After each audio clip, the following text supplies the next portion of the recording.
hindi kayo makasagot-sagot sa akusasyon ni Glenn Chong sa inyo. Ha? Bakit kung itong hayop na Lisa na to, kung nagsisinungaling kami, ako si Glenn Chong, tungkol sa akusasyon sa kanya, bakit hindi niya kasuhan dun sa subject o sa issue, sa kaso na ibinabato sa kanya? Kung matapang ang putang inang ito. Kaso under the table, backdoor ang kanyang galawan. Gagamit siya ng mga proxyng tao to harass me, para atakihin ako. At sinasabi ko sa Elisa, kakaladgarin kita. Kung sabi na ito, yung laparuan ka, okay? Ikaw, kakaladgarin kita. Kahit sa ang korte gusto mo. Bobo, ano ka ngayon, gadon? Bobo? O buwa ka ng ina lang na nakikinabang? Asan ang angas mo? Sa airport na palitan ng buwa ka ng inang pangalan ng ni Abnoy, sabi mo, mas abnoy pa kayo mga putang ina ninyo, masahol pa kayo sa demonyo, masahol pa kayo kay Noy-Noy. O, asan ka na? Kasi palamuti nga lang siya ng Lisa Smugs para hindi magngalngal, para hindi magjutang ginajutang din at magsalita ng bobo. Kasi kung hindi yan nabigyan ng pwesto, talagang mag-aatungal yan. Sana, kumilos na tayo mga taong bayan bago lumbog ang Pilipinas sa mga ginagawa ng administrasyon na ito. Kawat doon, kawat dito, anong mangyari sa atin? Palayasin ang mga walang hiya sa Malacanang, walang malsakit sa taong bayan. Dapat buong Pilipinas para mapalaya sila. Ang mga men and uniform, dapat gawin ninyo ang tama at gawin ang mga sinumpaan ninyo. Protect the country and the Filipino people. Karimari-marim ang gobyernong ito. Bakit naging ganito?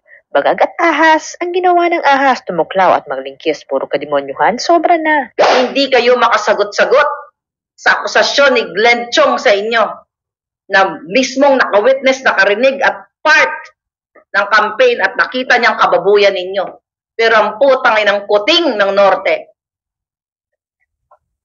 patawa-tawa ka pa para gibitin si Kibuloy. Diba? Ikaw kayo ang nasa likod ng ginagawa nyo, hindi lang kay pastor, kundi sa lahat ng mga Pilipinong kritisismo o kritiko. Putang ina nyo. Mga palangga. Ito ginagawa nila, panggagapang talaga. Bakit kung itong hayop na Lisa na to, kung nagsisinungaling kami, ako si Glenn Chong, tungkol sa akusasyon sa kanya, sa pakikipagsabwatan niya sa Smart Magic, ang yabang ng buwaka ng inang ito The most powerful butod o ahas sa lipunan. Bakit hindi niya kasuhan dun sa subject o sa issue, sa kaso na ibinabato sa kanya? Kung matapang ang putang inang ito. Kaso under the table, backdoor ang kanyang galawan.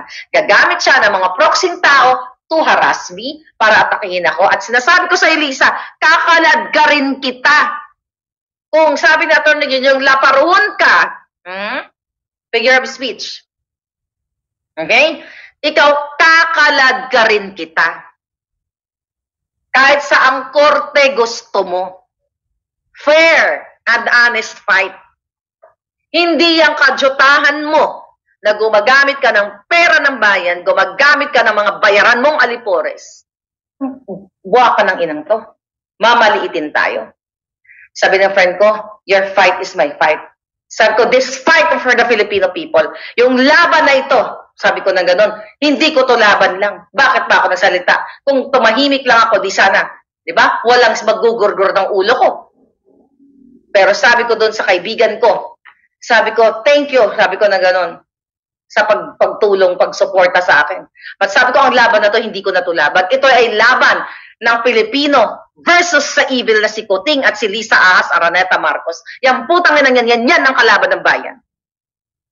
Kaya lahat ng pangyayaring pagigipit sa mga vloggers, o dyan sa Pilipinas, o sa mga taong sa gobyerno, sa mga men and women in uniform, na tinatanggalan kayo ng trabaho, tinatanggalan kayo ng kinabukasan, pinafloat kayo, hinahagis kayo kung saan, sa bundok, ibok-ibok, at hinihiwalay kayo sa inyong mga pamilya, dahil pinag-initan kayo ni Lisa Asmags, tayo ay magkakampi lahat. Ito ay laban natin versus this evil na botod at ni Kuting.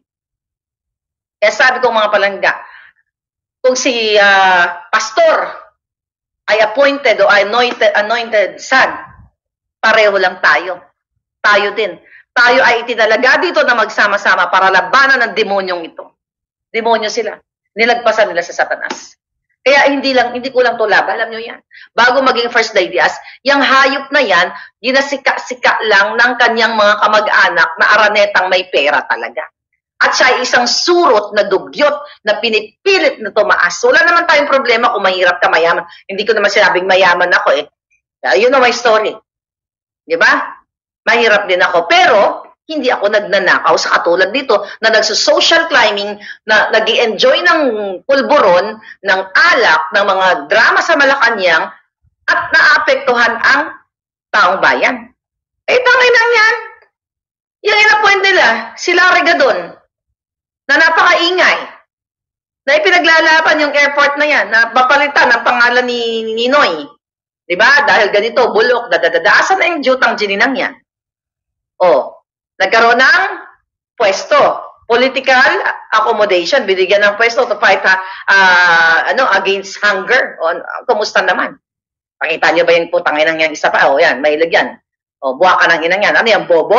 Well, ang lakas na magsalita ng bobo-bobo. Ano ka ngayon, Gadon? Bobo? O buwa ka ng ina lang na nakikinabang? Asan ang angas mo? Sa airport na palitan ng buwa ka ng inang pangalan ng ni Abnoy, sabi mo, mas abnoy pa kayo mga putang ina ninyo, masahol pa kayo sa demonyo, masahol pa kayo kay Noy-Noy. Asan ka na? Kasi palamuti nga lang siya ng Lisa Smugs para hindi magngalngal, para hindi magjutang din at magsalita ng bobo-bobo. Kasi kung hindi yan nabigyan ng pwesto, talagang mag-aatungal yan, di ba? Okay lang sana kung mag-atungal si Gadon dahil pinaglalaban niya ang katotohanan.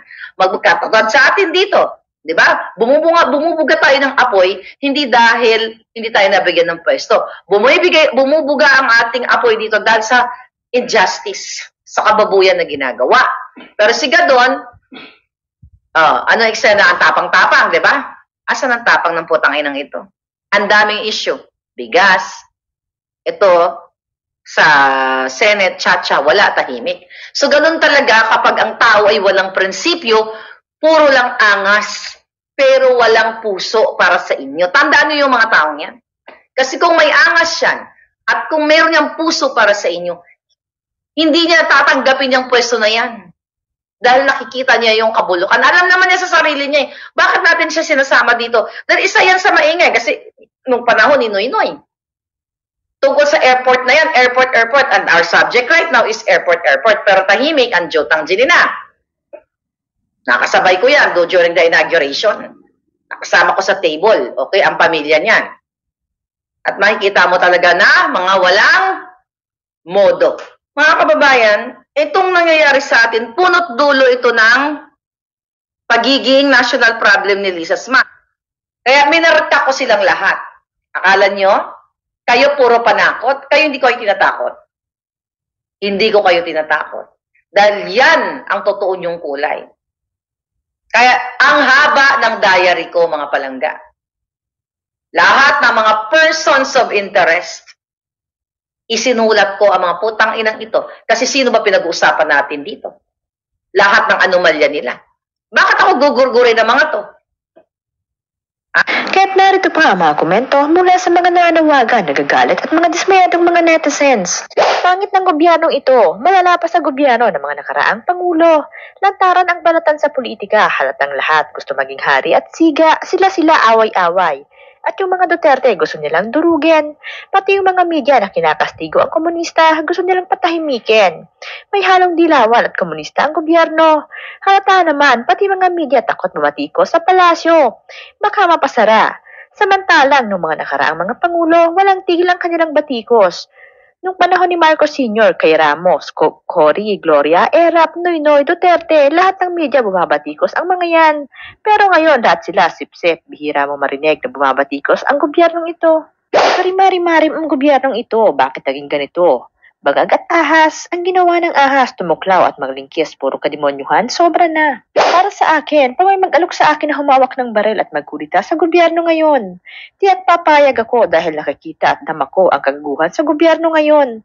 Andyan ang lahat na gawaing kababuyan, lalo pagdating sa pera. Naibagsak ang Duterte, kawawang mga desperado, kala nila madadala nila sa script ang mga DDS, lalo tayong ginagaling. Sa Philippines, pinakamalala na nakawan. Now, kawawa tayong mga isang kahig, isang tuka. Itong mga buwayang ito, paparty-party lang. Kailan naman natapos itong kahibangan na ito? Hirap na mga tao. Puro pagbubulsa ng mga pera na sanay para sa taong bayan. Kahit ikaw na gamit pera ng taong bayan, pero antay na lang tayo na makarma mga yan. So Amy, prove the people na ikaw nga ang tamang Marcos, gaya ng sinabi ng Direk Darrel. Otherwise, never again na talaga sa sino man sa inyo. Tama na ang alaala ng mga nagawa ng tatay at nanay nyo para sa amin, para sa kanilang pamilya lamang, mga bisit at pesta itong mag-asawang Marcos. Putod na mukhang torture na yan. Sana masyutay na siya, kakapulburo. If I were Senator Amy Marcos, I will fight back at Lisa Per. Kakalagkarin ko ang bruha sa Senate hearing and I will unmask her for what Lisa Per truly is. Rihanna Moore goes to Germany. Bangag talaga yan. Walang pakisabayan. Ito, unforgivable yung mga ginawa ng Marcos admin. Binigyan sila ng second chance pero what they did is grabe pa sa ginawa ng tatay ni Marcos Jr. No for Marcos for life. Kung Pilipinas, nakasal tayo na walang nangyari sa bansa o mga tayo kay FPRRD but now bumagsak na naman, walang direksyon, God bless Philippines. Kasi ang concern nila, papaano mamalagi sa power at papaano hakutin ang lahat ng pera sa Pinas. Totoo man na napakapraning ng government natin ngayon, gaya ng sinabi ninyo ididikit kay Pastor Kibuloy si President Digong Duterte. Pero yung isansama ang noon mayor Inday sa gawa-gawang issue ng gunrunner daw ni Pastor Kibuloy sa New Jerusalem ay labis na nakakatawa at nakakasuka. Naman ang naglipa ng korupsyon. Bulagbingi ka na lang insan, mahiya ka naman, sumusobra na kayo. Ganyan bang iganta nyo sa taong bayan kapag talaga grabe nakakaaway ang taong bayan, lalo mahihirap. At magiging permanent na ang pag-upo ng mga Marcos at si Tamba ang tatayong Prime Minister. Kung hindi pa kikilos ang mga mamamayan para mag-people power, ewan ko kung paano pa aasenso. Paano na tayong mahihirap na lagi sila lang masusunod? Paubos na ang kaba ng bayan. Yung mga yan na iyan, naubos na ang pera ng bayan. Bakit hindi na lang kayo kumilos mga taong bayan? Paalisin na inalis ang mga katikit ni BBM kasi kakanta siya. Pag inalis niya, ayaw niyang magpa-drug test kasi mabuko siyang kakaisa lang taong bayan ang kailangan sa pamamagitan ng people power laban dito sa kasamaang kapangyarihan. Pinas, hindi ka pwedeng magtanong, kulong ka agad. Lahat basic need, tumaas, pandak lang hindi. Tulog ang general natin, nabudol tayo sa pangako, 20 ang kilo ng bigas. Teresa at Martin, walang mangyari sa mundong Pilipinas, di na magbago si PBBM dahil nakikita naman natin na concentrate sila sa jamming. Kahit maraming sakuna, di nila pinapansin. Basta makapag-enjoy sila, ganyan ang pulburon effect. Sino maglilid? Paano? Walang mamumuno sa pag-alsa laban kay Kuting at Tambaluslos. Sino ang mamumuno? Hindi kumikilos ang mga military. Kailangan may mamuno para sumunod ang mamamayan. Expected ko na tuloy ang tunay na pakay ng mga sponsors and contributors ng hitad na biyuda. Hayop Karisa, nakuha pang ipasingit si BP Sara sa scripted at pinabasang pahayag ni alias Rene sa Senate hearing kahapon na magsanipersang si Trillanes, Dilima, Hontiveros at ng Malacanang yan. Gusto nilang idean si PRRD at BP Sara. Ganyan nila serbisyo nila, lampasan nila ang record ng mga Duterte bago sila mag-ambisyon to perpetuate and power. Gusto talaga insulta sa kanya kung iniutos ni Lisa Smugs na gawin niya ang ganito, ganyan, walang magagawa si BBM. Ano ang masasabi mo sa isyong ito? Just comment below at i-like mo na rin kung nagustuhan mo ang ating isyong kinalakay. At syempre, huwag kalimutang mag-subscribe. Maraming salamat sa panonood. Mahalin po natin ang Pilipinas.